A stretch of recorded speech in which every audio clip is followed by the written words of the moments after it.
mbalamusiza mwena mukono gyaffe balungi mwenna abalabi baffe aba Dream TV aba Dokisa aba Impact FM nammwe abatugoberera ku online wena gyosinza okubanga otugoberera baga nti mwasuze mutya musibe mutya banyabo ne basebo mukkirize tubandirize mu week olwo tuba tugitandise twebaza mukama buli eddoboozi lino bulijjo tukikugamba nti siffe balamu ffekka naye naawe oba oli mulamu kama nawe gatte eddoboozi lyo kulyaffe twebalize Katonda wamu nti siteeka nti tubadde tuteeka okubeera wano baana b'abantu bafumiitiriza ne bateesa ne bayiiya n'ebyandikwa byogera nti okuteesa kwa Mukama okwo kwe kunywera ati kitegeeza Katonda waffe akkiriza tubeere wano kubanga abadde alina kyayagala tugase era ekyo kijjukire nti oleko waawo olw'okugasa oba olw'okuteekateeka obulamu Katonda akuwayo chance ffe tumwebaza kubanga ebyo byombi abitukolera n'atuwayo chance okugasa ate n'okuteekateeka obulamu tubaniriza mu wiiki empya olwo ebeera etandise omutume wa Kristo kitaffe mu Katonda yamaze dde okutereera tukitansanyusa okulabasa nange nsanyuse oli bulungi sebo abaganda ab'ebuddu bagamba nti obuuza enkima akabaata azungu bo baga nti as fit as a fiddle naye bali bagamba nti obuuza enkima akabaata akabaata okamanyi okamanyi akabaata kaki ani atamanyi kabaata gwe omanyi ngenda okusiba sente kakuleme zisibe kali kwogere nkuwa mutwalo ng'okwogedde dokita likadaawe ekigambo kabaata kyokka mpozo akatola akabaata kokka kwogere kiba kiteekako omutwalo ogutali gwa Uganda ogwe Kenya kale wakiri ogwe Kenya ezo ziziba mmeka mitwalo 3 3 jiba mitwalo nga 3 mutwalo gwe Kenya giringa 3 jiba 3 kale jiba 3 yogera akabaata akabaata naye ndowooza ajinza okuvunulaga si kikyo nati kubanga bwenzisibye nawo kubanga nange nedowooza nti akabaata si ke kaluke bagamba kaki gwogo akabaata anti waliwo obubaata bwa mirundi nga 3 akasooka waliwo akabaata akali mu kigambo kino ekyalibadde ng'embaata akatono kaba akabaata ekyo kimu si kyekyo waliwo akabaata okwalibadde nga okujya okwogera okwalibadde ng'okukya mukkiriza kubanga kukyamukiriza naye ekyo si kyekyo okategedde kyengamba simanyi abamu bagamba nti simanyi abaatiza kabanga akabaata okwogera nga obalaata nedda si kyekyo ekyokusatu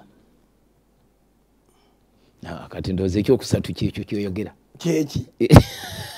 kikulemye bwetufulumambalira asatu kinemyawo akabaata ekyo kiba kiganye enkima bweba etambula egenda nefuna ekikuyiro ne mukutuula ekifuna kabina enkima bweba etuula ku kabina kayo naye nefuna ekikuyiro ekyo kwetuula nebanga erina wooba enkovu kyebayita akabaata kyembadde nvuluna mu kutambula webagamba nti esimanyi ekola ki enkima eteeka okuba n'akabaata kubanga akabina ekatuuza ku ttaka nekatambuliza ku miti naki kati akabina n'emikono gibeera n'akabaata kinemye nze mbadde nkyabidde mu kiri ekyokubiri ngambe kiri ekyokubiri kyembadde ngamba mu kutambula nedda kino kyokutambula ngaoba kibagamba nti simanyi atambula atiza akolaki okubaatiza ekyo kirala okutambula ngaomuntu ekyo si akabaata kabeera kikuyiro kyankima kyebava baga nti obuuza enkima akabaata kubanga of course butuuliro bwayo bubeerako ekintu ekikuyiro ekiringa kitegerekese kiringa kikovukovu naye nga gino yali badenge ekikuyiro kyayo togiyita kikuyiro kikabaata kati oli otya ye ndi bulungi akati nno siina mutawaana nange sirina saagala kulimba kama tumwebaza bulijjo atuwa obulamu tukedde ku makyanga mpulira ndi mulamu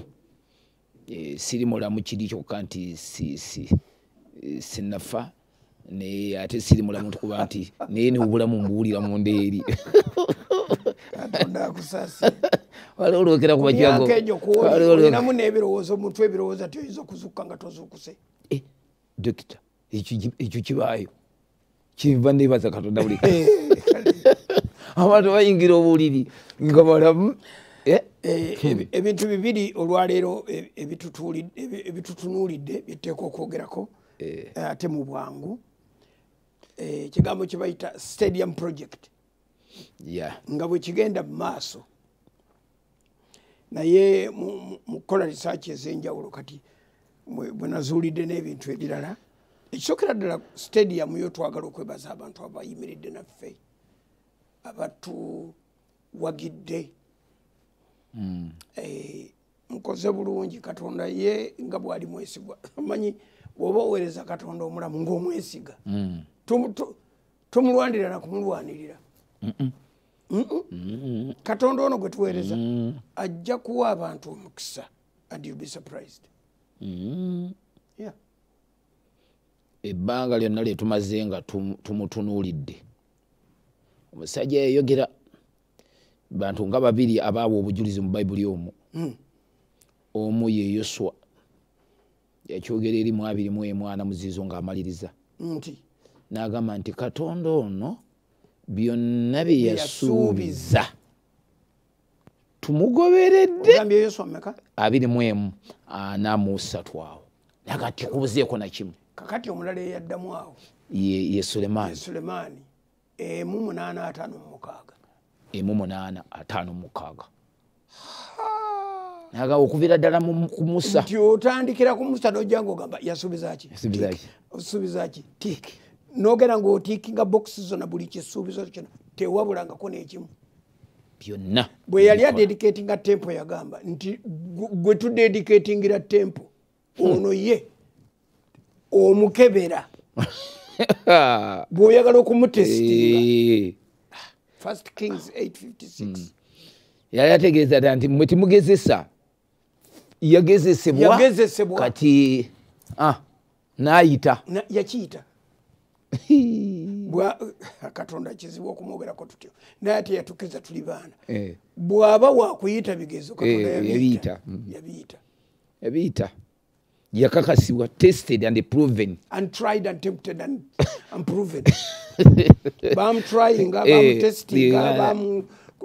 buli kintu kyonna bamukakasa nakakasibwa talimba bwayogera atuukiriza kituufu so kati waliwo gw'osuubiza abantu ng'omanyi tajja kukuswaza nze ndi mugumu n'omutima gwange gwonna abantu ajja bbawo omukisa ekisookera ddala ekintu kye tusaamu ssente kitusinga obunene buli kintu twakakyogera emirundi 10 kubanga ne gavumenti yennyini bweba yeekola ebintu erirayo kyekuga nti ekyo mugumiikirize bannange kigende mu bajeti endala juzi ennaku zenawulira bagamba nti enguudo lwe twali twesunga ennyo oluva ekisubi oluggukira Samuya ku Masaka Road oluyita Essisa olwakati olwo mululinde minisita ayogeraga ati banne mulindeeko gumiikirize oluyita eyo ayeeyo nanziga eyo gyumukira eyo kakati n'endalalala kati nemmanyirawo nti bwe bayimiriza olwo ate Kalungu anaayitawo abantu balwesunga nnyo Kalungu anaayitawo obwakalungu namanyirawo nti tebugenda kukola olwo abantu babadde balulindirira nga bwe balinzi era lwe luno olulala oluluggukako oluguudo lw'Nakawuka olwo nalwo Nakawuka ani Nakawuka nawo lugenda era ne lugguka olwo olwo lwe lumu lwe lutambula lutyo naye kati bw'owulira bakugambye nti mululeke ng'omanya nti mulugumiikize ng'omanya nti kati eriyo ebintu ebigaana mu biseera ebimu ate ne bifuna omukisa mu biseera ebirala. Kyenkana nga bw'olaba nti waliwo ekintu ekyepena obuweereza bw'omuntu oba ne kyepena ekisanja ky'omukulembeze ng'ekyo kyo kiganye. Kandi kino takirabye. Ne bw'aba akiraba naye amaanyi agamuteekawo oba agamutaddewo mu kiseera ekyo nga tegalina busobozi kukola ekyo. Kukola kiri kyayagala. Dokita kati olwo Kalungu n'ogamba wotya? Nti Kalungu abe Kalungu bagende banoone ku vvu. Olaba bayimiriza ziri mu process. Embwa bakugamba bw'olaba egoba ow'ekiwempe kati alina eddiba tugoba ow'eddiba totawala kuyita waawo. Ati abantu abamu bagenda okwongera okulya enfuufu okuggyako nga kyamagiro kyekigudde. Zaafuuse nnyingi ndowooza omukulu balabika bakola ku nguudo eziwera kati kyebavudde bayimirizaamu ezimu. Ng'ani yaziba mu okuzikola mu myaka 20 eziyise. Busobozi buli bwogambye busobozi buli ndowooza bwe butabaddeewo. Maawiya n'abalala bonna okukola ekibateeka okukola. Maawiya yajjako yeesimbawo ndowooza n'atawangula. Yayitamuko ekisanja.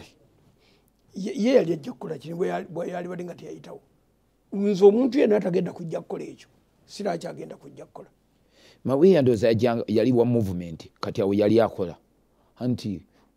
bagamba nti balonda bubi kubanga balonda abatali baabwe. Nga kuliko ne muto wange kamuleke neme kumwatula linnya. Yali wa Masaka. Muto wange wange yali waka nsogera ku Masaka. Mbadde ngamba nti ogamba LC5 yali nga tukyali Masaka. LC5 oli yali owe Masaka. Yalina ekintu Kalungu yali akyaliwo ne Bukoma Nsimbi ng'akyaliwo. Yalina ekintu kinene nnyo nga omuvunaana bitaliiyo. Okusala kwe kwali okukyamu. Kalungu ne bamubengula ku kibateeko kumulekamu. Naye nga kasita bamala kitondawo ne kijja tewaba kyakkola. Kakati awo wali omuzannyo Bishop. Naye Dokita, disitulikiti zino abantu baziwolereza kubanga bazaagala nga balaba nga buli wobatwalirawo disitulikiti services zeeyongedde, infrastructure bagisuubira nti egenda kutambula kubanga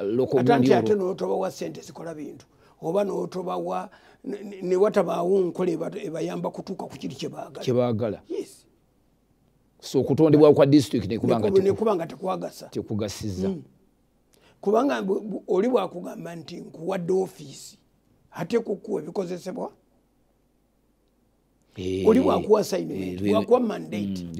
ate kukuwa ebikozesebwa. Ani agenda okutabaala n'atabaaza ebintu ataani akutuma okutabaala yakugamba. Olaba abasirikale abo bwolaba abo buli musirikale golaba mu uniform, socks, underwear, vest, empale, omusipi, olukoba, essaati, enkuufiira, emmundu, ezinzimiya, buli kyonna kyalina n'akatambaala akalimu ke bamuweereddemu akasala entuuyo byonna bya Museveni. Teri musirikale n'omu ayambadde ekintu kye. Nendeza akumunda kabaka ke Dokita. Ate kati omukulu tagaba buntu. Toyambala byoyagala. Palina okukuwa akantu nga kanywa entuuyo ne bumala ennaku bbiri nga tonaabye. Balina okakuwanga nga kakukuuma n'otokyumira banno. Ekyo kiri mu kisirikale. Nze manyimba ezo uniform singo ye za bulijjo. Kino kigundi kyambala ekyo. Brother. Zinzimiya. Kugambye vest ne underwear mbyogedde manyi kyenjogera ne socks byonna bintu bya Museveni. Kubanga yamutuma okutabaala. Kubanga amwagala ku front line. Bamanyi nti olugoye luno omuntu ayinza odwambala enkuba neetonya omusana ne gwaka. Omusirikale yeggama mu miti anti yebuuza nange mbuuza gwate kakati nze nakugamba bwe nkubuuza nga ate tombuuzanga naawe kakati bo baakola engoye zaabwe nga bazimanyi nti luno omuntu alumalamu ennaku 2 oba 3 oba ewiiki nga tolina kyowulira sigenda ku lutalo enkuba ekukuba omusana ne gwaka nga tolina kyobadde waba kunyulira ne baga nti ddayo ku headquarter kati ofune chance okwoza n'okwanika ng'osobodde okubeerawo wiiki naawe onaabeko oyinza okuba ng'owezeza ewiiki ebyo ebintu byokunaaba buli lunaku byasigala eno mu basivilian ffe tulina challenges ezo naye singa naffe batuwa engoye nga ziri zibawe bali twali wadde tukikozeeko hadi gisiza n'ensula tugendera kusula mu ssuuka zaabwe katugendeko birala akati nze nkubuulidde so enguudo naye zijja kukolebwa ava ku nguudo ffe tukyali ku project eri gye bayita stadium zijja kukolebwa enguudo stadium si kintu omuntu kyabuguutanira nolwekyo tulina kipangira kati ffe tusooka ttaka yes okay ndowooza katukive nako kati olwo okikozeeko ki soogedde tulina abantu abapya buli lunaku kale yogera n'abapya mpulire abatwegattako abapya abamu bapya mu byonna naye abalala bapya mu kya dokisa ng'ekisaawe naye passover ye bamumanyi enkola eno eya dokisa yava ku passover nti passover tubadde twagenda enambola emirundi giri 10 n'emeka nga giijo 16 17 egyawera nga tugenda namboole passover nga tugikolera namboole 18 ya naye emyaka ejaddako awo gyagwamu ne covid tutasobola kubaayo emyaka ejaddako emyaka 2 egya covid emyaka 2 egya Kyambogo n'omwaka ogumu ogwa Spire emyaka 23 guno gwe gwa 24 yes kati emyaka egyo gyonna twali twaddira namboole nga kiringanga ekisaawe ekyaffe era n'ennyimba zonna zetwakolanga eza passover si ffe zetwakolanga abayimbi ekisaawe kyali kyaffe mu ngeri bweti nti ekisookera ddala kisaawe ekyaggwanga buli muntu yenna yali badde asobola okukikoleramu anti wulira ekyokubiri twali situkisaba busabe twali tukisasula ate bwensasula mba siina ownership for that momentality for that flip moment nze mbeera ebanikyaje naye dokita nebwoba na nnyumba nga yo ng'ogipangisa oli agisasula ebbanga lyamala nga asasula oli bw'aba asula mu nnyumba empangise lwateba katuloto olwo yeebaka bulungi nnyo naye nannyini nnyumba bw'ayagala okugikolamu ekiro abaga ti kakati omwezi ogujja tosasula singa kali watugamba singa batugamba batyo nannyini kakome buddu bagamba batya bwakaagala otega emukono so kakati mu nkola eyo mwewaava ekintu kino ekyokugamba nti naye lwaki titugenda ewaffe kakati nno ekyo kyoyogera ng'okyali ku kigambo kye bayita dokisa ate waliyo ne kye bayita passover etuuse yes passover yatutuuseeko dda era kati nze nangiridde nti olwaleero kati ate tutandise okwogera byombi bitambulire wamu kiri ekyekisaawe nekino ekya passover omulimu gwaffe nga Katonda baataddewo okulembera ekintu kino kwe kulaba nga tewabaawo kiswalo na kimu gwe mulimu gwaffe kyetwava tuyiiya mangu omwaka oguwedde ne tubaako kyetukola ne bagenda mu Spire zone naye obanga waliyo kye baali bayise ekisa kya Katonda mercy sina grace this time naye okusaasira Katonda bw'aba wakutusaasira ogwo mwaka guno gwateko tusaasuliramu ate ko tusaasira kubanga muzibu nnyo soogera nga atidde naye guno mwaka nagwo gufaananamu ng'ogwa last year lwakuba last year ate yatutomera mangu nnyo eri yali yatutomera butomezi mangu nnyo naye dokita nti ku 23 kwe twamanyira nti tetukyabadde gye tuteekwa kubeera ng'ebulayo wiiki emu ng'ebulayo wiiki emu naye kakati bw'obala muntu kyalina Novemba ono so kakati twetaaga okumakinga sure nti abantu bonna Katonda bayogera nabo bakutte ku bulamu bwabwe abalina obujulizi n'ebirala abaagaliza Passover ebigambo ebirungi kati ye time wetubeetaagira kuba kakati twetaaga ennusu ennyangu ennyo 305 yes ennusu nziise ennusu okadde miliyoni okuteekateeka neera dokita bulijjo tutambulira mu ezo anti oluusi zisingawo kati enjawulo eriwo dokita kiriyo kya pressure ekyogambye nti toyogera nga atidde kubanga ffe ebbanga lyonna ensimbi ezo tubadde twogera n'abantu of course mikwano gyaffe naye mu mikwano gyaffe abamu bali mu byabufuzi kati kati olugiraga kati baddaye nindako ekisokera ddala obudde tebabulira ekyokubiri ensimbi eziri mu kalulu k'omulundi tetuzirowoozanga nako obwongo bwaffe tebuzirowoozangako omuntu bw'atamansa sente tebamuwa kalulu omusajja yajja munjogeraga kaawa naŋŋamba nti for me to become mukali akaabwa akayeru for him to become akamyufu kayeru miliyoni 7 okumuwa flaga Katonda wattu gowulya flaga ezo nga zikabya abantu waliwo abazirina nga okuzikwatako basasudde 3 5 7 biliyoni ebulako miliyoni 3 ate waliwo gwe baŋŋamba yakozesa 9 biliyoni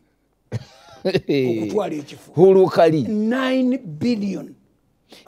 nedda waliwo abagaranti nga dokita ekyo waliwo wamanyi nti kati wano bwenfuna flag eno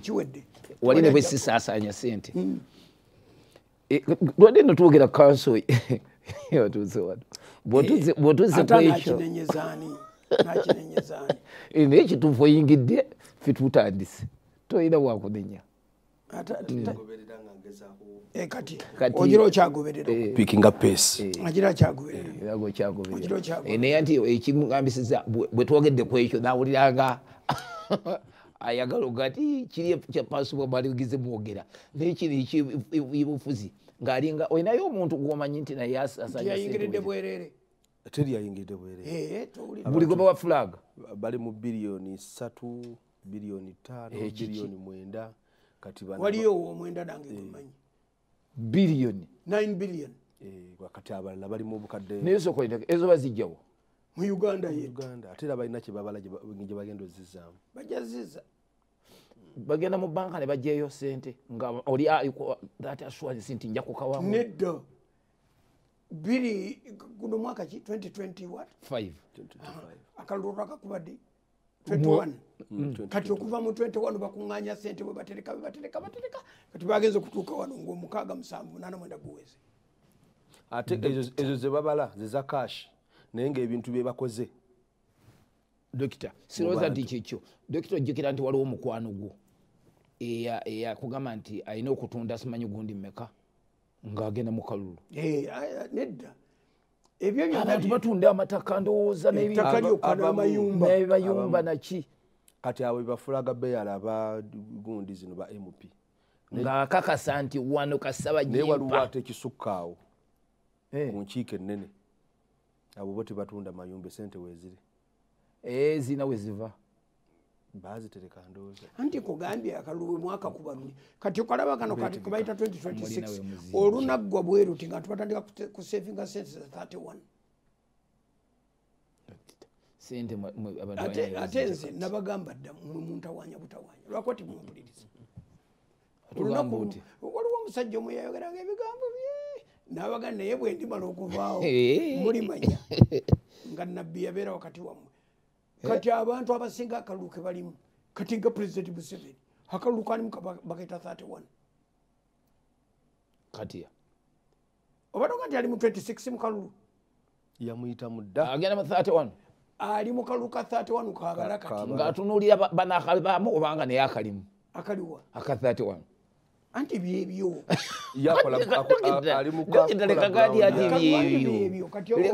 waliwo akalulu kobala noga nti ndikabaamu oba ndiwagira oba ndikola kakati katandise yakatandise dda okukatunuulira kati kano akayiseemu kano kaggwa dda okubala nga tannabagenda mu kampeyini ze yazikola mu PDM n'akyalira buli lijo nga tannabako ono yali mu kampeyini tekyali ki president yali alina okugoberera anti akala ate yabikola ku ssaawa nga tugenda mu kalulu anti bwera bwe budde bwe yali alina obikolanga towards the end of the term president bwakikola mu wiiki esookeyo bwe budde bwe yalina budde bwe yalina anti kati budde bwe yalina naye obudde bwe yakwata ground already kati wano wabaddayo kati gwe mubuuzo ono wamma lowolo byoliyose nonyamba yali mu kampeyini olwo tubeera eri mu ofiisi nankunyanzekka naye kakati nyamba president ayogera ku PDM kubano bonna wawulidde ayogera PDM si project si gundi yaabwe siki si gundi yaabwe anti boogedde ki ekinateeka programu yaabwe mu nyumba z'abantu ku muntu wa bulijjo omuntu wa bulijjo agamba tetujja kulya mirembe Museveni gwe basooka ogigobako President Museveni gwe bagamba we are not going to eat peace kati golina okuyiyakolayo ekisukka ku mirembe kugamba nti president PDM programu yagirabamu kati yali agoberera ngoberere yali agigoberera tukukkiriza kakati n'owulya nga bano boogera ki sina bwe kuwulira tebalinayo idea ku economy oba ku byenfuna by'abantu aba bulijjo ndowooza balina wanje ndowooza balina ate ndeka kulowooleza mu kintu naawe nga kiri siriya anti kati nze ndi nnyo kuwona kubanga bw'ogamba abantu akwata ekintu mu sayansi w'ebizungirizi tebalowooleza mu bbanga olowooza tikindabuuka tikindabuuka tewaliyo kulowooza toyinza gamba nti maniyo ezimu nasirese ne bakugamba ng'osoma akatabo nti bw'oba oyagala okukissa wansi kati nga bwe wamaze soma akatabo page 6 book 6 funa book 6 osome nga yasigadde ku nsi oba owedde oba tojja kukka nze nkubuulire engeri gyosawo ekizungirizi kino weetaaga book 6 nedda twogere Passover festival nkuwe topic diami nkugambye twetaaga ssente obukadde 305 bumala ekyo tuba tutegese buli kintu kijja kuba kiwedde kakati buli kintu kyonna kyetugenda okubaamu omwaka guno kipya ekyo kyo kituufu ng'oggyeko ebintu ebirala naye buli kintu kyonna kigenda okubaamu oba okubaako kyonna kipya bweba venue egenda kuba mpya buli kyonna ekigenda okukozesebwa kigenda kuba kipya anti ekifo kikuwa enkola empya okusookera ddala nti tukola ebintu bibiri omulundi gumu tugenda mu kifo ekipya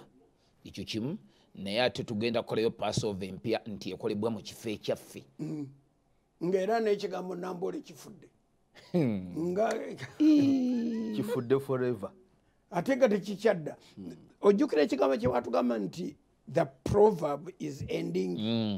olugero luno lukyuka 12 olugero lukyuka so kakati nze ndi wano nga nsaba nti abantu mwenna abagamba nti nze bulijjo mbawaayo omutwalo gwange mbawaayo emitwalo 2 mbawaayo miliyoni mbawaayo miliyoni 10 now is the time ate ezo sente by the way zetagibwa between now and October 31st 2 weeks zokka zetulina ezikyawera ne wiiki 2 ziwera leero 19 neta teziwera leero 19 tulina ennaku 12 teziwera eba 11 so buli muntu atuyambe mangu atutaase mangu ekyo kigwe tugende ku birala. Dokita kyekiri ekyagundi bulijjo kyoyogerako nti waliwo omuntu nga ye project kati project y'ekisaawe bangi nnyo bagirimu naye waliwo omuntu nga waliwo oyogera ku Passover naye nga yavaayo kati bulijjo neza ekintu kyange kati kino kyekiseera mwe mwenna ababadde balinze ekigambo Passover nti mubadde mukitunuulidde. Dokita tulina abantu abamu nga tebali abamu bali mu ggwanga bala bali mitala w'amayanja nga bo bagamba nti ekyankola Passover. Ensi yonna wherever I go buli omu abaako eyo omwaka gwe gwagamba nti mu mwaka bwe guti nawandiika kaadi nensaba nenjikabirako amaziga nensaba Katonda following month following 2 months by the Easter that year oba June that year buli muntu ngagamba nti nze Katonda lwe yankolera kye njagala. Kati yabeerayo ngagamba nti waakiri balinda bulinzi ne bwe ziba zimbuzi nteekamu akakadde kange gye bali ate abo be bayita kakadde njagala 3.5 nga mmaze 3.5 bokka nja kujja wano mpe ripooti ndala bokka ate nga gyebali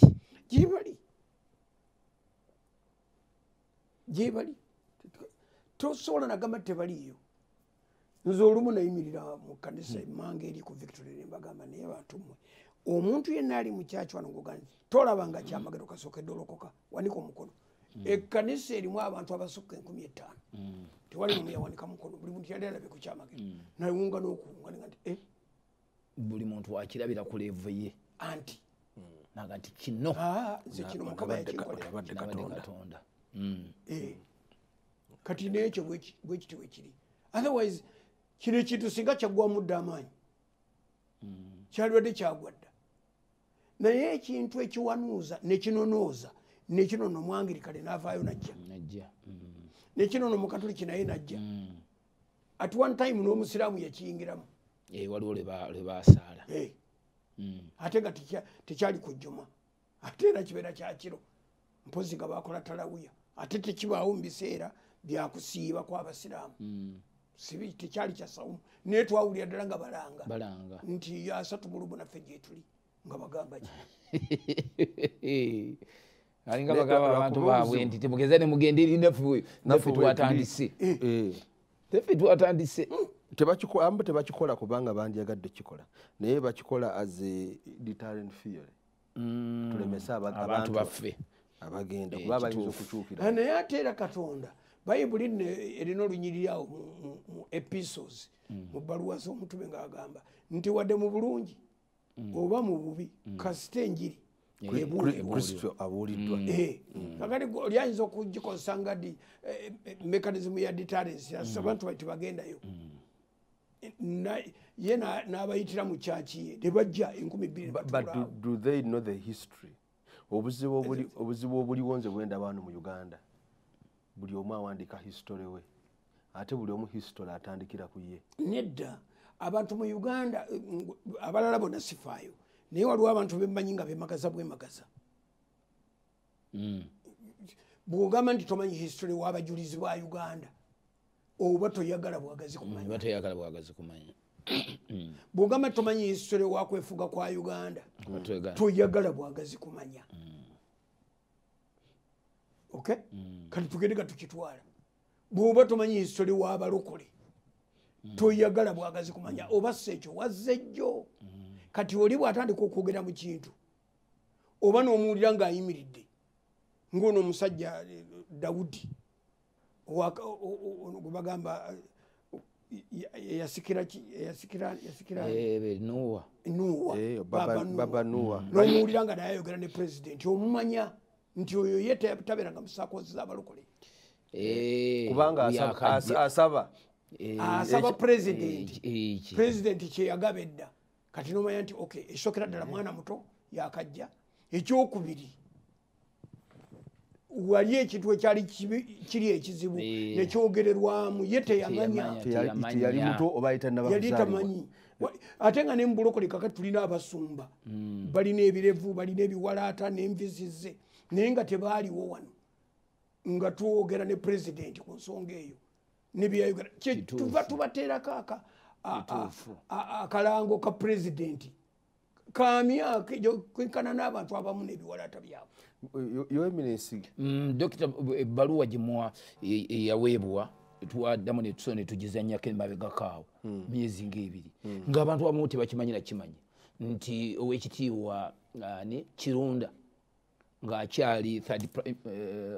prime minister era nga minister wa internal affairs or information and national guidance.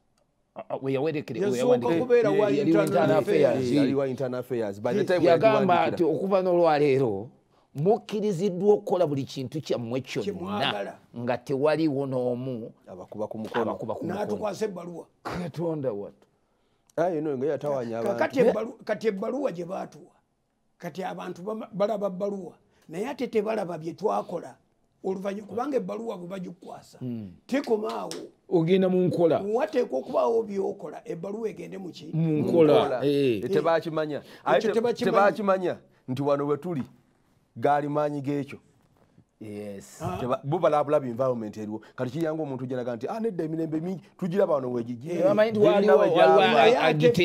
nze nali tudde ku kituuti bwenti Sister Mary Rwanga ng'atudde nga wano Beka Nkato omugezi ng'atudde nga wali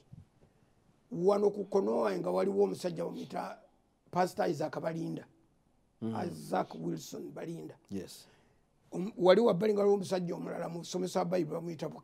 bamuyita Mubiru yali akola mu banka mu Arab Libyan Bank yafa nempulira omusajja ng'ayogera ne Balinda wano bw'ati wano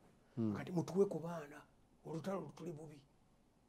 nenkyuka nga mpulira nga sitaani yayogera asaba abaana omuntu asaba abaana nga baki asaba abaana bagende mu kiyeekera ngaza mu kyaki jajja mu kyaki tutudde ku kituuti enjiri egenda maaso waliwo yali abuulira yali night prayer mutuwe ku baana alaba abavubuka bali mu kuzina nakati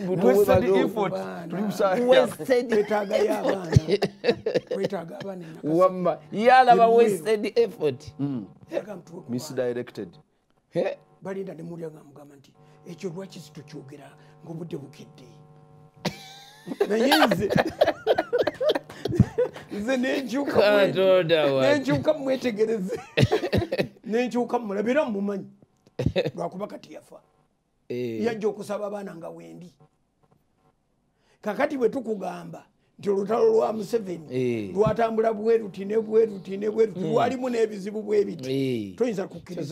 kukkiriza tekisoboka toyinza kukkiriza nti panda gaali yali enoonya bayeekera mu ffe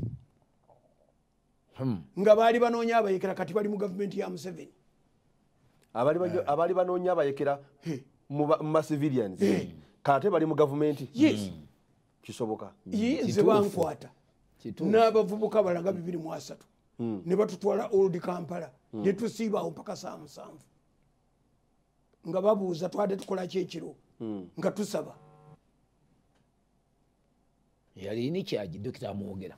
bulijjo yakola omusaako ogwo yali Dr. Nsaba Butu yaliwo gwali musango si musango yali akola omuli yali ali ku mulimu musaako yali akola omulimu ogw'okunoonya abayeekera yali Butuulo yali RDC wa Kampala yali DC wa Kampala twasi okuva ku makya kusanga 11 mpaka 7 nga tetwambadde saati anoonya abayekera bakebera bayeekera naye nga waliwo abo bagamba nti naye oyo omusajja oyo tumumanyi mubuulizi wanjiri yo simuyeekera era bw'oba otwala baloyo muleke balaba batwalawa mumanyiddewa be batadde ku lulere bagenda nze nga manyi balazeewa yali akyogeddeko n'atubuulira gye yabatwala aliwo ina kyekiyitagira ki gavumenti bagikwata eri eyali enoonya abantu neyevulungula najja mu eno ajja mwenu kati atocha yali mwenu yali awo yali mweri kati alitubuulira ddi abantu bye yatwala gye yabatwala ebyafaayo babiwandiika mu straight line nze kyo kati nkikubudde nti kyaliwo gwe njogedde simuwaayiriza era namwetegereza myaka ku myaka ku myaka paka kakati kati kyova olaba emyaka ana okulwawo kwa President Museveni kwena bangi bekuyambye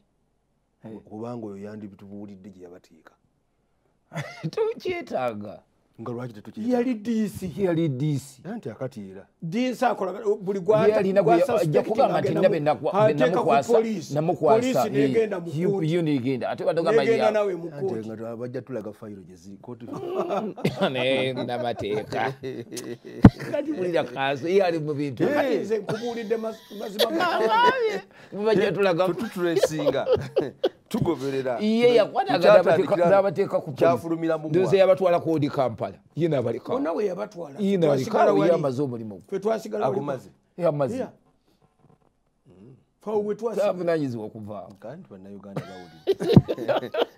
tugende ku kirala kakati gwe ebyafaayo abatabimanyi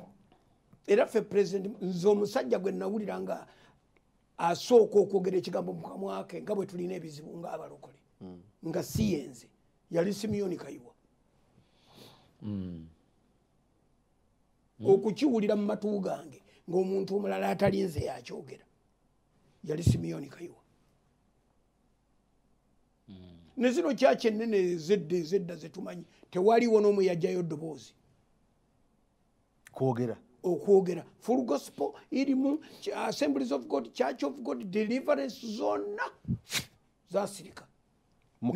nekisigala mu bantu batono anti akati bo bali balina kye babavunaana wanje bali balina kye babavunaana nga bavunaana bagamba Amini bwe yavaawo ne mugenda we mwagendera mu underground awo we mwaleetera ebizibu ti Amini bwe yagira bwati okuvaawo namwe ne mutandika kyaki ezaki indigenous ne mubasuuza omugaati kubanga balina dominance ne mutandikawo kyaki nga temugenze mu Bible College ne mufuuka bapasita kyova abantu tebakkiriza nti muli bapasita era ne kakati bakyakimanyi ate be batutwala mu Bible school abamu babatwala ffe twagendera ku sponsorship zaabwe abala tebagenda wanje abatagenda nabo ate obavunaanira bwiri anti abatagenda era nabo ne bayigirizibwa muno ani abayigiriza ffe twabayigiriza okusinziira ku bo tosobola kufuuka pastor nga toyise mu Bible school toyise mu Bible anti nenkugamba nti ffe twagenda dokita y'omu ku bo anti bwe bagenda ne bakoma wano naffe ne batuyigiriza ate kati anti tuli mu second Timothy 2:2 ate bagendera ku ekyo ate lwaki oyina gera Nairobi oba Mbale wagitulamu yali ya mwaka gwa 9 nze amasomo nagasoma 9 era batukale kati oyo yita pastor naye nze nakwata amasomo ga myaka ena ekitundu kumpi 5 actually nengakwata nengassa mu kyaki nengamba basajja gwe naawe nenfuna abasajja nga 50 n'abakazi nembatuuza nembagamba bino nze bibanjigiriza muveeyo nze nga mmaze okukiraba buli nvubuka gwe twakwatanga ne tumussa ku nnyonyi nga tadda okiwulira tewali n'omu gwe twateka ku nnyonyi n'akomawo ekyokubiri bano bali cheap omuntu alindiriraga Mukama kulizigulira oluggi dokita nakola Bible school 5 nagikola wano yegikola nengiteeka enamugongo emyaka 9 agogo nanga tuli ku masomo ago nafuna n'amasomo amalala yagajja Bungereza essomero nebeera affiliated ku y'Ebungereza era amasomo agamu ge twasoma mu 9 3 agasinga gava Bungereza ng'agaseeko agage Bible College yenye International Bible Institute of London yes njijukira bulungi IBIOL era n'abaleeta nawanne batutikkira yes naye dokita kkiriza obagaana amakanisa agasooka ago goyogeddeko gannaasangwa amanene agasooka gakola galina olutalo okuleetawo division naye nze ate nze ku lwange nali nze saagasalira musango nze nagamba bwe nti buli muntu ate kukuweebwa chance okumanya biki byagenda okukola. Ekyokubiri teri nabbi teri katonda atalina bannabbi be kituufu era teri nabbi atateekateeka ba students be kituufu nze nengamba nti kakati nsuubira nti abakkiriza oba abantu aba bulijjo okuva mu kyaki endala bajje wano basome ate bakole emirimu gya victory. Nze kwekwata abavubuka bano bulungi nnyo nenkwata bano nengamba gwe tuula wano abo bonna bowulira batabaala mu nsi bava mu bible school bonna bomanyi mu kibuga muno nga bakitawanya kakati obanga abakinyeenya abalinamu emirimu egitegerekeka babuuza obanga tebayita basoma. ate nze nakugamba era kati nkiddamu omuntu omala kumwogera nenkuga nti oyo nedda saabeerako naye oyo saamulabako omala kumwogera ababuulizi ba Uganda wano omala kumwogera gwe saakwatako ku mukono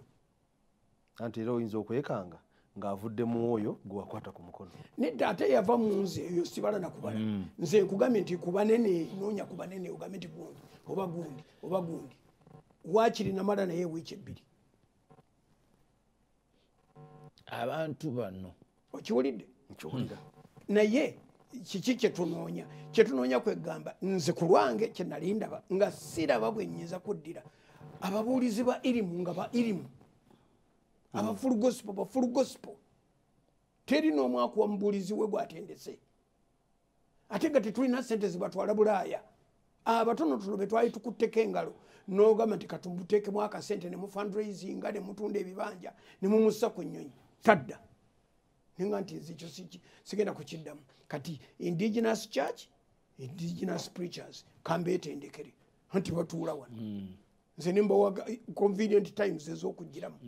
lwaggulu saa 10 nga bava kukola genda mu katale yiiya kati jangu wano mu njiri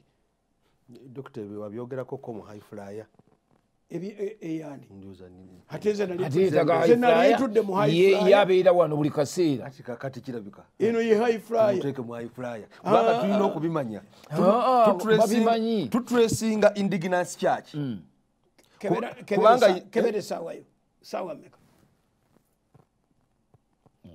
zizo ezine sawa zo edakika zolaba zomaze mu studio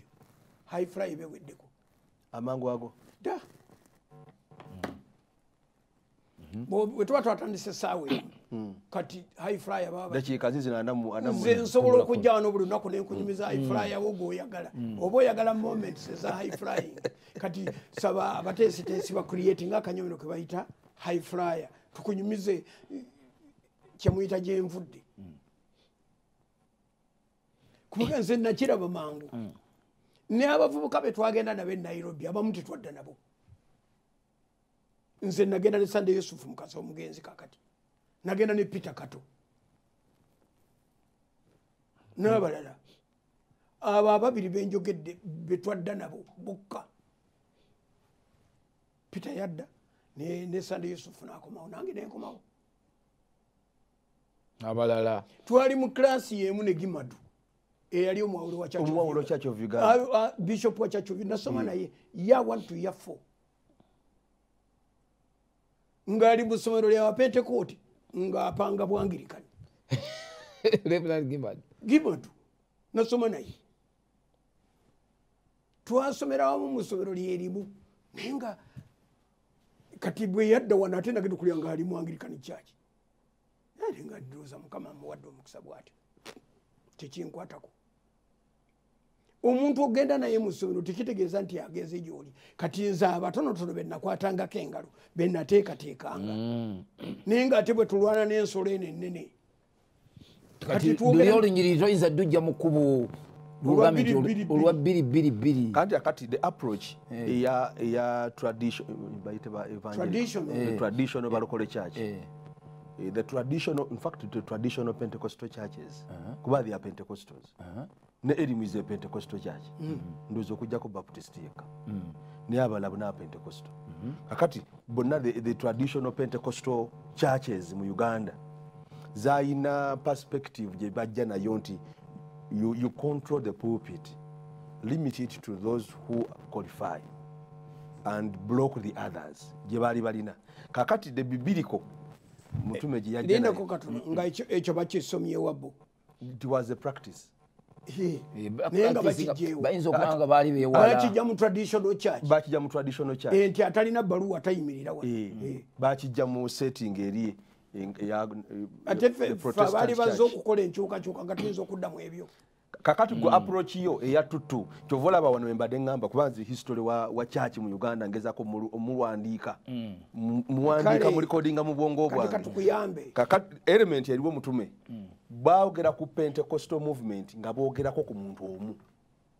nga bagamba yagambanga teekawo ekiwempe so nga kikoma kuku teekawo kiwempe kati tufuna version olwaleero egamba nti abateesewo ekiwempe nga bagamba nti mujje tusome wano okuteekawo ekiwempe kyali tekiri sufficient enough kubanga kikoma mu kkubo naye okutendeka omuweereza ali mu kiwempe ekyo omulenzi asibuka wano ye yawakanya ekiwempe nga mpulira mujjukira operation yali enamboole Musumba Sinyonga Jackson Sinyonga yagati mujewe operation bye kanisa za biwempe yali Jackson Sinyonga wa Victory asibuka wano ye tati yakudira Dr. Moita Kitawe oyinza otyo kutya Kitawe mukibi oyinza otyo kwegana seminari abaana beegana abaana b'omwoyo abaana b'omwoyo beegana kibatata kale naye gwali owuliddeyo omuntu ayimira mu Pastor Jackson teyewakala wange wali okiwulidde wawulirako nga omukulu Amos Kaguta ayimira nagati that is my son wali okiwuliddeko omwana yayogera nakuzaala gwe gwolina n'okwidentifyinga nogati banne ono gwe mulaba ye muzeeyi wange it's up to you bw'oba toyagala gwerekayobuze kubanga if I made you I don't need to come again to make you again sikujjukiza nkujjukiza ntyagirize kitaawo ate n'ekirala ekyo kyobadde yogera Kanso Dokita era yakitunyumiza wano lwe bagenda bali balina gye balaze President Museveni n'abuuza enjawulo nti ffe bano mukuddamu era agamba Professor Sumene Kayiwa yaddamu kino ekya koolo ffe tebatusuubira kubanga kanisa oba kereziya ziri kubanga ffe tusooka na kuyitibwa ne bakwata omuntu ayitibwa mu kisenge kye President yali ayagala kutulaba tuli abantu nga 12 nagati tugenda okutuuka nga buli we tutuuka waliyo akabinja akalinza okumulaba yeno tiimu ey'Embale State Lodge ya State Lodge Samu Niwo eyo Timothy Namutebi n'omwami Kula Simeon Kayiwa Professor n'omukyala Cecilia n'omukyala Apostle Julius Oyet n'Apostle Bunjo nange waliwo omuntu omulala omu ye ku musirikale gwe bayita Timothy tumusiime Timo kati we tutuula nga abuliddwa watteeka nakati mujje tugende ebifuja ekyokukola kinzijidde abo bonna benjogedde abamu bakyali balamu basinga okugjako kulayika yebase naye abala bonna balamu kwegenda obagambe nti oli omusajja yakuwaayiriza omusajja atutwala paka mu kisenge kye Kaguta yatutwala paka mu kisenge kye n'atuula ku buliri bwati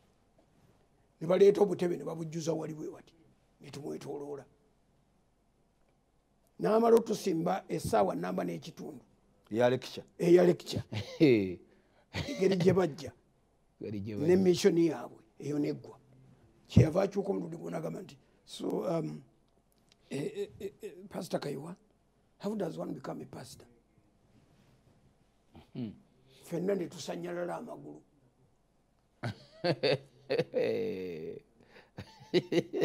ekibuuzo ekyo batakugambye jjo nti jjago ng'okyetegekedde bw'obeera nga Katonda yakuwa omwoyo omutukuvu nga Katonda yakuyamba n'owulira Katonda byayogera osobola okwogera ekintu n'otaasa banno Simeon yayogera n'agamba nti Your Excellency, ours starts with a call Then after the call comes training and, you know, instruction. President got, stop. Call. You know, ours is also a call. N'abazaayo mu kiti. NRM agirabanga call. Namala otusomesa call. Kati nga mu reasoning agamba abana abavubuka be yajja ku university. Kati amannya agamu sigajjukira. Naye oyo Mugisha muntu yamwogera. Bakiza Besigye, Mugisha bonna be yajja ku university yayogerawo nga bana bataano awo. Nakanti like gundi neguna. Nagenda nga these ones, why would they have left their school? They were doing very well. Some of them were at university. Some of them were actually finishing. I think Kayihura was also finishing. Nene nga n'abamu amanya gayogera situgawuliranga nako. Kubanga Kayihura yali tasurfacinganga wantu wonna. Netumuwulira nagamba, so when you talk about a call, you are totally different. You know where I come from. You were chosen, then you were taken to a school. After that, then you get a call. Kakati tokinaba. Naye Kayihura yawa answer ngeva mu ggulu. Ng'esimba bulokole bwennyini. Yes. Fetuzogala kuyitibwa nibalyoka batendeka bana bayitiddwa. Kya makulu nnyo abantu abategedde ng'oggyeko ebya bulijjo naye nga bategeera ne njogere bulokole bajogere theology. Kankosa kigambo ba theology. Abategedde theology oba abayigiriziddwa abali trained okubanga basobola okuyimira maaso g'omukulu kubanga basobola okukola oli asobola okugendawo n'apenetrating nga akozesa influence ye n'ayimirira mu maaso ge n'ayogera ebitalina makulu ebitagatta. Bwe yakivaako kati olwo nno tuli mu ssaawa nga 2:30 naye bwe yakivaako n'abakirwa yeeti abuzo yeeti Pastor yeeti are those demons going to come back? Anti awo twali twakava emambuka okugoba daimoni ku nsozi mu bino bi altars ebyoto bya koni byali bya koni oba byali byalakwena. Are those demons going to yasamiranga nga kwasinziira. Ye wano mu Uganda ani ali mu kulembeze nga abadde taluga kwabo bonna bowulira they can't come back. Your Excellency, those demons cannot come back. Where are they? We burnt them. Yeah, they can't come back. Nakati ekigambo yeeti kyeyogera kikyayimiridde. Emizimu gyala kwanta gidda. Tekisobola kudda yamugamba tekisobola giyitawo. Gye twayokya gyagenda bagisindika mu Musenyi enkalu gyayogera Sudan. Kati gwe eyo philosophy eyo naye oli yagamba ekandi kakati n'alyoka akyuka omulundi kumbe kwi nga tewali ategese n'alyoka amfacing n'ambuuza nti okay, now tell me what do you want me to do for you? Kati ndi mu lamentation olunaku lwaleero naye nsooka kumugamba tisabayo emmotoka anti siryali ddaala ali walina ekintu ekirere kisukka emmotoka walina ekinene kisukka emmotoka. Kakati nze saalina nnyo bumanyi buli awo bungi naye nalina ekintawaanya ng'ekintawaanya lyetteeka Dr. Kiza Besigye ne Dr. Semugerere baali bakoze nga bakiyisiriza eyo ne mugamba nti Your Excellency mu registration kakati ekolebwa mu Non-Government Organizations Board bagatta echurch ne bagigatta n'emirimu gye tukola egy'obwannakyewa ffe twagala kututaggulira ebyo byetuyulizeemu. If you can separate what is church and what is charity, that will be easy. But how do they do it? Because when we are registering, all our churches, all our benevolent services are mixed up. So churches and orphanages and charitable non-government organizations. That should not be. That is easy, by the way. That's very easy. tatumiza Amiria kyambadde yatumya Amiria ebirala kati byafaayo biriwa anti alagira abo tekyaki bazaawule bazijjamu NGO zo zibeere zokka oba registration ekolebwa omulundi gumu ate ngeri emu ate nga yokka. Bino gundi abimanyi yawandiise ebbaluwa gye nalabye kiryowa kyonuka kiryowa naye minisita wetwogerere bye yali mu primary fe Katonda atuyambe ne tuwangaala kiryowa yali mu primary mu biseera ebyo twogera mulembe nga kiryowa ali mu primary kituufu twogera nga Museveni muvubuka muto ng'omubiri guyiika bwe guti. Katonda atuyambe ne tuwangaala n'abamu ku bo tebaali babuulizi ababuulizi bonna bolaba mu Uganda ba bishops today baali tebavanga mu secondary baali tebayitagana mu secondary school baali bato kati kyova olabanga Kiryowa wali smart akugamba njagenda wa president bwotoka wa president ku kintu kye yakoledda agamba no leave this matter you handle this one ng'akuwa assignment ogamba Kiryowa talina mulimu kati Kiryowa alina kyakolako kati tayinza kubanga alimu ebyo tayinza kubanga alimu ebyo. Nze nagamba nti nja kukola appointment nga nteredde ngende mubuulire muwe n'ebyafaayo bimutere mu bwino kubanga ate ffe twavaawo ne tugoberera yakola nayo ne meeting eyaddako awo wiiki eyaddako ennakasero eyo neeno n'abasumba abalala nga yadda bigere byani ye mukulu Kiryowa yadda mu kya mukulu Lukuutana yadda mu kyalukuutana ne Lukuutana ebyafaayo abimanyi anti wojja mu ofiisi tobuuza mu ofiisi government offices tebazikola bwe batyo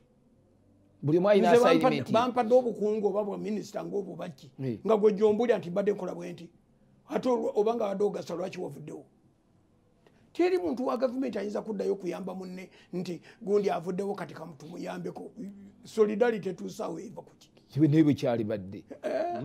n'okutandikira wali ofisi za gavumenti zonna oli bwakulaba ng'ogenda kukola ensobi akuleka bulesi bonna agira bugizibwa ati akulinda otabulabula akuli waggulu n'akuli wansi bonna basirika buli omu akusiriikirira kyova olabanga essaala yo bisopeteka okubeera bweti God give me favor with those above me but give me grace with those below me kubanga wano wooli wano ekiyinza okukutobera tokimanyi nakimanya weetaaga ali waggulu weetaaga n'ali wansi kituufu kubanga ekikulumba ali wansi aba akiraba takunyega okigwemu bulungi. So mukulu Kiryowa okusinza ku bbaluwa gye yawandiika olabanga ye yajja mu ofiisi alina okukola emirimu gy'emipya ng'omuntu naye yakola acknowledgement yali tamanyi era yagamba nti awe twayogera ensonga zino nalivalinga ew'omukulu ekituufu mukulu atubuulire pulezidenti ayinza kudda mu kintu kyeyamala yakimala era nange ate naali mwewuunyiza tasobola President Museveni nadda mu kintu kyeyakoledda n'akimala but he has been consistent severally ngaga ensonga zino nazimala mubuuze Dr. Serwadda nazimala zino yazimala kati endowooza ekiyinza okubeerawo wotegerera nti abadde akiremeddeko kino Dr. ono gwabadde ayogedde yani bwe bayita Nabyani Daudi yamuga ti niyo kyukyusabaga twakimala dda nga twakimala dda ye kimugambira ddala tugende ku kirala ekyo kyosaba twakimala dda so ekyo kituufu nnyo ebyafaayo anti twabadde ku gundi nga tumaliriza kiri twadde tumaliriza kya Passover n'otutwalamu ekyebyafaayo Dr. byabadde ayogera ng'olinga agamba nti naye ebintu ebyo byeyogera kati nga tubadde tetukolaki tebabyogera kuba Pentecostalism the fact is boogera ekintu kimu. Professor Kayuwa yabadde yagamba nti tandika ekiwempe so the declaration is the father tuyinza obutakimenyawo naye omenyawo kyaki ekyo yayogera kyakosaani tekina era mukyali mbiwempe tetulimu kati kino kiyita kiwempe wetutudde tuli mu kiwempe tutunulira growth tesobola ejja by church planting and by teaching naye bishop kiwempe funye omuntu owokubiri gwengasse kristo It was a concept exactly. Yes. The kiwempe was a concept. It was not an actual kiwempe. It was only a concept. Kusigala mu kiwempe kubanga eriwe tebaga kakati ne Church of Uganda tulina ebyafaayo biri clear nga yatandikira mu ssubi kituufu. Yes. Yali ssubi ne bajoocha emirundi ebiri nga ssubi ate Dr. Wotegeryanga agamba it was a concept. Wali mundeeba ffe tetwabeerako na kiwempe twalina tundubaali tetwabangako na kiwempe anti tundubaali si kiwempe tundubaali si kiwempe improvement nene nnyo improvement nene baluganda bati etundubaali ekiwempe etundubaali ne baati ebbaati nedda ebbaati nettegula be booluganda twabeerako mu kibaawo ebbaati nga liri mu mbirizi abeera wa luganda twalaba ku kibaawo ekyomusumba Kayanja omuyindi mu concept ye eyadduuka ekibaawo kibayita edduuka concept y'omuyindi yeeyo yasanga amabaati ku sayidi ne waggulu ebbaati ly'omuyindi lyali gomosebo nga tebamala anti era gwe mulembo eyo concept ya muyindi ekibaawo wali kumera ku waggulu eri nakyo kyaliyo anti n'ekibaawo naye mwannyina waliwo ebintu ojoyigo clustering obulungi mu algebra ffe batusomesa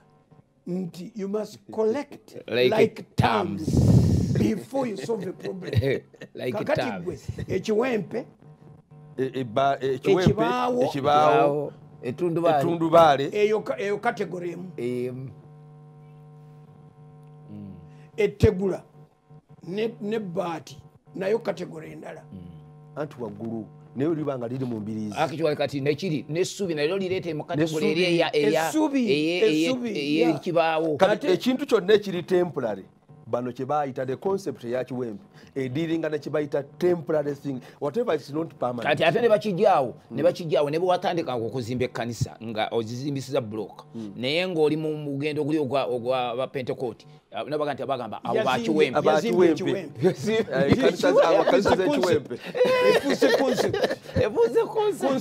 but doctor what we need to know ekyokubiri abalokole balwawo nnyo okugula ettaka n'okubamatiza obumatiza nze omusajja yava buddu sezaala wa Sam Mukasa Biyinzika wanje najja naŋŋamba nina ploti ekatwe ku kkubo lino eriva ku lubiri nga likka bwe ligukire wano ekatwe tiye ninawo ploti njitunda njagala emitwalo ana mulembe ogwo zaali badde nga biliyoni 4 ez'omulembe guno njagala emitwalo ana nentuuza olukiiko lwamangu nempita abooluganda nembalumiramu netulambula n'okulambula netuddayo ku site tuteese Mukasa balabye ekkubo John Deogracius nayimira naga nti tunoonya ssente kubuulira njiri ate tuziteeke mu ttaka Yesu adde essaawa yonna yayogerera kikanga 10 ez'obaaga abantu bonna baali bamaliridde nebabivaako ne baga tetwetaaga ffe tubuulire enjiri tuve mu byokuzimba Yesu anakutera okudda ate Sam Mukasa nabeera so disappointed kwanza tubuulire enjiri Biyinzika nabeera so disappointed kubanga yalabye abasumba be chances ze kakati ate nga alina influence ku dadi ti ne bwe tuteekawo emitwalo ebiri obeeta ajja kutandika endala zijja kujja alina okukkiriza okwo wa kintu kyafiirafiira awo nagenda okulaba nga bakidevelopinze bulala biki opposite Sapoba kati ekyo kidokita kyagamba nti n'ettaka abalokole baali tebalisaamu nnyo kitiibwa ettaka abantu bakatandika kati okuwulira nti omulokole yaguze ettaka biliyoni 3.5 kati kyetuwulira kati anti akati era ne babuuza mwansende mwazijiwa bino mukola byaki kubanga tebibadde idea kati omanyi abantu kati for example omusumba nga Kayiwa awo we yali kati tomanyi acquisition bwe yajja waati awo yasooka kupangisa n'agula mpolampola ekibanja ekyo oba ettaka lyali lya taata we oba muzadde we yali mukwano gwe ebintu ebimutwalisi tobimanyi naye kati omuntu amala kuba naabira mu maaso n'abagoba mu kintu kye ne mugenda awala ne babagoba ne mugenda awala ne babagoba ne bulyoka mutegeera nti olunaku lumu tulyetaaga ekyaffe. Robert Kayanja tebamuwa budde obudde bwaliwo obumugoba wali we yali waggulu wali awo we yali awo wali olutalo lwotulabanga opposite bwati yali Dr. Semwogerere ng'ayogerera mu gavumenti wakati ng'agaba bamuwogganira yasulanga busukka kubo busukka kuba te kubo lyerimu lyennyini okyama bwoti ng'odda wa Robert kubirako center okyama bwoti ng'oli wa Dr. Semwogerere awo wennyini kalina eyo yali awo ng'etunudde bweti mu kyaki nga n'ebigambo byokka byayogera toyiza nakubigumiikiriza. Ekirala abantu obalaba bambadde amasuuti n'ebirala naye bambalidde ddala amagandula g'amadiini gaabwe oli akuwalana nga asaba Katonda buyinza bwe nga minisita kino kye nakola okulemesa abalokole nsaba eggulu akozesa buyinza bwe nga minisita ayambala eggandula eri endala so naye kati ebyo byafaayo so bwe tuwe tugenda era ne mu kisaawe ekyaffe nga titukyagubwa eri kyo nakyo kyaffe nti kakati tuyingire mu nsonga ya Passover tugitandike tulyoke tuyingire. Mbadde njagala twogereye ku kintu ekirala nendooza katumale okutwala ka break okirize tutwale ka break kadakika nga 2 tukomewo tuyingirire ebintu ebirala nga ye program teggwa kiriza tuli Katonda mwesigwa bwe twabadde tutandika twagambye nti Yoswa yakyogera mu Yoswa sura 21 nti musome okuva ku ntandiko okutuuka kakati Katonda waffe tayogera nga nekigwa ku ttaka buli kye yali asuubiza yakikola. Sulemaani bwe yali adedicatinga temple mu bassekabaka ekisooka 856 naye n'akiddamu naga nti okuva mu mulembe gwa Musa okutuuka kaakano teriiyo kigambo neki ekitatuuse nga Katonda yakyogedde. Mukama tukusaba nti ebyo byonna biwasuubiza okuva olwo okutuuka kaakati abantu babikwateko n'engalo zaabwe. Tusabidde abantu abali mu projekiti eno abagiyingiramu abagitambuliramu abagenda okugibeeramu omukisa gwabwe gweyawulire gubeere wabbali wali bwe guti nga buli akola kyakoze agenda mu maaso nakyo. Tusabye ssebo ensimbi ezeetaagisa okuteekateeka olukuŋŋaano luyita mu mwaka nga bwe wamala otumatiza nti eno yenkola entuufu n'ensimbi ezeetaaga okutegeka omiitinga bills ezo ng'okozesa abantu bo bewateresa ebintu byo abantu gye bali abalina miliyoni 100, 200, 300, 500, 1000 nezisingawo gye bali abalina miliyoni 1, 2, 3, 4, 5 waliwo n'abalina 10,000, 20,000, 15,000 kutuuka ku mitwalo. Nkusaba ssebo oturaalinga eggwe wennyini n'omwoyo omutukuvu gw'oba otukubiriza gw'oba otukunga ensimbi ezo tuzikuŋŋaanye olukuŋŋaana lutegekebwe abantu bo balabe omukisa gwo kiri kye watusuubiza nti ogenda kukyusa olugero tukirabeko n'amaaso gaffe tulabisa omukisa omulungi wadde nga ebintu mu maaso gaffe bizibuzibu olwokubanga mu nsi mulimu akalulu akatambula naye ggwe ate yita ku ebyo okola ekyo abaana batu kye batayinza kukola ffe tubeere begendeza okuddiza ekitiibwa in Jesus name buli muntu n'agamba atya amen.